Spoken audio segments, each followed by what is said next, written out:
আসসালামু আলাইকুম। আপনারা শুনছেন সংবাদ শিরোনাম। দেশ যখন বন্যার পানিতে তলিয়ে যাচ্ছে, প্রধানমন্ত্রী তখন সেলফি তোলায় ব্যস্ত, বলছেন নাসিরুদ্দিন পাটোয়ারি।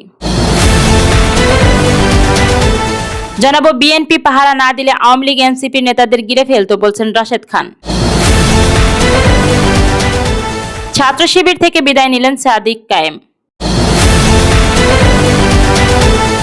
সর্বশেষ জানিয়ে দেব, জীবনের সবচেয়ে সুন্দর ও প্রোডাক্টিভ সময়গুলো কেটেছে এই কাফেলার সাথে।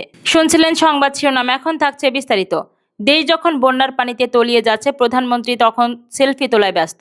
জাতীয় নাগরিক পার্টির মুখ্য সমন্বয়ক মোহাম্মদ নাসিরুদ্দিন পাটোয়ারি বলেছেন, দেশের দক্ষিণ অঞ্চলের মানুষ যখন বন্যার পানিতে তলিয়ে যাচ্ছে, তখন প্রধানমন্ত্রীকে দেখতে পাচ্ছি তিনি স্ত্রীর সাথে সেলফি তোলায় ব্যস্ত সময় পার করছেন।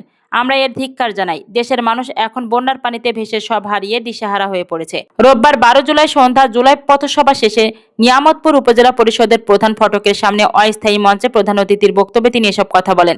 তিনি আরো বলেন, শেখ হাসিনা দেশ ছেড়ে চলে গেলেও এখনো তার বিচার হয়নি। একই সঙ্গে আওয়ামী লীগের বিভিন্ন নেতার বিচার দাবি করে বলেন, জুলাই আন্দোলনে নিহতদের রক্তের বিচার নিশ্চিত করতে হবে।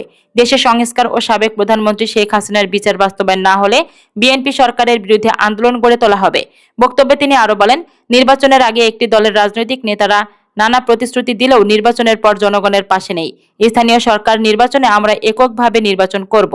আমরা অন্যায়ের সাথে কোনো আপোষ করি না, ন্যায়ের পথে থাকতে চাই। স্থানীয় সরকার নির্বাচনে প্রার্থীর বিরুদ্ধে সুনির্দিষ্ট অভিযোগ প্রমাণিত হলে প্রার্থিতা বাতিল করা হবে। নাসিরুদ্দিন পাটোয়ারি বলেন, 24শে গণ অভ্যুত্থানে আপনারা রাজপথে নেমেছিলেন গণতন্ত্র ও সার্বভৌমত্ব রক্ষার জন্য। তার বিনিময়ে আমরা কি পেয়েছি? আমরা চেয়েছিলাম সংস্কারের মাধ্যমে দেশে একটা ভালো শিক্ষা ব্যবস্থা চালু হবে। আমরা চেয়েছিলাম স্বাধীন বিচার বিভাগ, স্বাধীন পুলিশ বিভাগ, কিন্তু দুঃখের বিষয় কোনো বিভাগই আজ স্বাধীন নেই। সভায় সভাপতিত্ব করেন জাতীয় নাগরিক পার্টির কেন্দ্রীয় কমিটির সহ সম্পাদক এবং যুব শক্তির নিয়ামতপুর উপজেলা চেয়ারম্যান পদপ্রার্থী নিশাত আহমেদ। জানিয়ে দেব, বিএনপি পাহারা না দিলে আওয়ামী লীগ এনসিপি নেতাদের গিলে ফেলতো, বলছেন রাশেদ খান।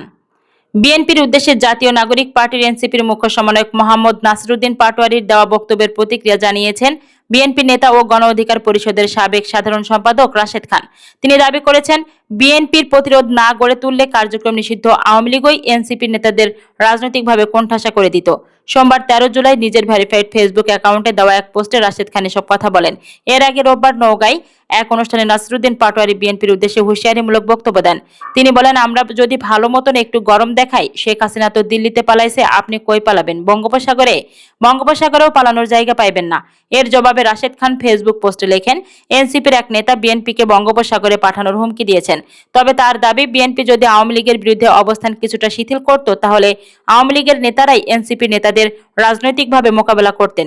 তিনি আরো দাবি করেন, বিএনপির বিরোধী দলের নেতাদের নিরাপদ রাখার ভূমিকা পালন করেছে। রাশেদ খান আরো বলেন, আওয়ামী লীগ এখনো রাজনৈতিকভাবে মাঠের বাইরে রয়েছে বিএনপির প্রতিরোধের কারণেই।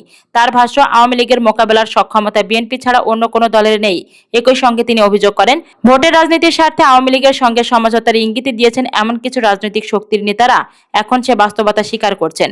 পোস্টে তিনি আরো দাবি করেন, 5 আগস্টের পর সরকারি সুবিধা ভোগের কারণে কিছু নেতার আচরণে পরিবর্তন এসেছে এবং তারা উত্তেজনাপূর্ণ বক্তব্য দিচ্ছেন। তার মতে, সরকারি প্রোটোকল নিয়ে সরকারের বিরুদ্ধে বক্তব্য দিয়ে কোনো গণ আন্দোলন সফল হয় না। রাশেদ খান আরো বলেন, মাত্র 1 বছরের ব্যবধানে জুলাই পদযাত্রার কেন ধস নামলো সেই চিন্তা করা উচিত। গণ অভ্যুত্থানের পরে জামাতের 14 গোষ্ঠী উদ্ধার করে ভোটের আগে ও পরে জিকির করা যে আমি তো শিবিরের সাথী ছিলাম, মানুষ এই নয়া ভণ্ডবস্ত বুঝতে পেরেই মুখ ফিরিয়ে নিয়েছে। মদ্দা কথা, জামাত নামের হাঙ্গর ইতোমধ্যে এনসিপিকে গিলে ফেলেছে। বাংলাদেশ ইসলামী ছাত্র শিবিরের আন্তর্জাতিক বিষয়ক সম্পাদকের দায়িত্ব থেকে সরে দাঁড়িয়েছেন ঢাকা বিশ্ববিদ্যালয়ের কেন্দ্রীয় ছাত্র সংসদের সহসভাপতি সাদিক কায়েম। সোমবার 13 জুলাই ছাত্র শিবিরের কেন্দ্রীয় এক নেতা বিষয়টি নিশ্চিত করেছেন। প্রায় 2 মাস আগে ঢাকা দক্ষিণ সিটি কর্পোরেশনের বাংলাদেশ জামাতের ইসলামীর প্রার্থী হিসেবে সাদিক কায়েমকে নাম ঘোষণা করা হয়। গত 1 মে রাজধানীর কাকরাইলের ইনস্টিটিউশন অব ডিপ্লোমা ইঞ্জিনিয়ার্স বাংলাদেশের কাউন্সিল হলে আয়োজিত থানা ও বিভাগীয় দায়িত্বশীল সম্মেলনে এই ঘোষণা দেওয়া হয়।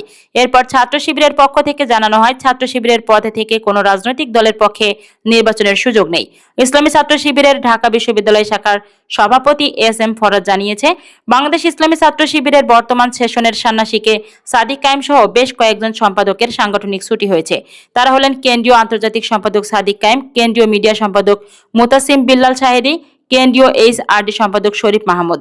সাদিক কায়েম বর্তমানে ঢাকা বিশ্ববিদ্যালয়ের কেন্দ্রীয় ছাত্র সংসদের সহসভাপতি হিসেবে দায়িত্ব পালন করেছেন। ছাত্র জনতার গণ অভ্যুত্থানের গুরুত্বপূর্ণ ভূমিকা রাখার পাশাপাশি তিনি মাঠ পর্যায়ে সমন্বয়ের দায়িত্ব পালন করেছেন। সর্বশেষ জানিয়ে দেব, জীবনের সবচেয়ে সুন্দর ও প্রোডাক্টিভ সময়গুলো কেটেছে এই কাফেলার সাথে। স্বাভাবিক প্রক্রিয়ার অংশ হিসেবে ইসলামী ছাত্র শিবির থেকে আনুষ্ঠানিক বিদায় হয়েছে বলে জানিয়েছেন ঢাকা বিশ্ববিদ্যালয়ের কেন্দ্রীয় ছাত্র সংসদের ভাইস প্রেসিডেন্ট ও ছাত্র শিবিরের সদ্য সাবেক কেন্দ্রীয় আন্তর্জাতিক সম্পাদক সাদিক কায়েম। সোমবার 13 জুলাই নিজের ফেসবুক আইডিতে দেওয়া এক স্ট্যাটাসে ছাত্র শিবির থেকে তার বিদায় নিয়ে কথা বলেছেন সাদিক কায়েম। স্ট্যাটাসটি ইত্তেফাক ডিজিটালের পাঠকদের জন্য হুবহু তুলে ধরা হলো। সাদিক কায়েম লিখেছেন, বাংলাদেশ ইসলামী ছাত্র শিবির আমার আবেগ আর ভালোবাসার প্রিয় সংগঠন। দেখতে দেখতে দীর্ঘ এক সোনালী অধ্যায়ের সমাপ্তি ঘটল। সংগঠনের স্বাভাবিক প্রক্রিয়ার অংশ হিসেবে ইসলামী ছাত্র শিবির থেকে আজ আমরা আনুষ্ঠানিক ছুটি হয়েছে। সবকিছুর জন্য আল্লাহর কাছে অগণিত শুকরিয়া আদায় করছি। জীবনের সবচেয়ে সুন্দর ও প্রোডাক্টিভ সময়গুলো কেটেছে এই কাফেলার সাথে। ডাকসু ভিপি লেখেন, এই প্রিয় কাফেলা আমাকে দেশ ও জাতিকে নিয়ে ভাবতে শিখিয়েছে, জড়তা ভেঙে কথা বলতে শিখিয়েছে, নেতৃত্বের গুণাবলীতে পরম মমতায় বিকশিত করেছে। ইসলামী ছাত্র শিবিরই আত্মিক ও আধ্যাত্মিক বিকাশে পরিপূর্ণ পথ নির্দেশনা দিয়েছে। পেছনে ফিরে তাকালে স্মৃতির পাতায় ভেসে ওঠে অসংখ্য প্রিয় মুখ আর সংগ্রামী চিত্র। পুরোটা সময় জুড়ে নিবেদিত প্রাণ, দায়িত্বশীল ও জনশক্তিদের যে সবহত ও সান্নিধ্য পেয়েছি তা আমার জীবনের অন্যতম শ্রেষ্ঠ অর্জন। জীবনের প্রতিটি বাঁকে আপনাদের কাছ থেকে শিখেছি, অনুপ্রাণিত হয়েছি। ছাত্র শিবিরের সদ্য সাবেক কেন্দ্রীয় আন্তর্জাতিক সম্পাদক লেখেন, দোয়া করি আল্লাহ তাআলা ইসলামী ছাত্র শিবিরের এই সংগ্রাম ও আন্দোলনের কর্মীদের পবিত্র সম্পর্কগুলো কবুল করুন। সামনের দিনগুলোতে এই অঞ্চলের মজলুম মানুষের মুক্তি সংগ্রামের অতন্ত্র প্রহরী হিসেবে পথ চলার তৌফিক দিন এবং এই আন্দোলনকে বিজয়ী করার মতো যোগ্য নেতৃত্ব দান করুন। আমিন।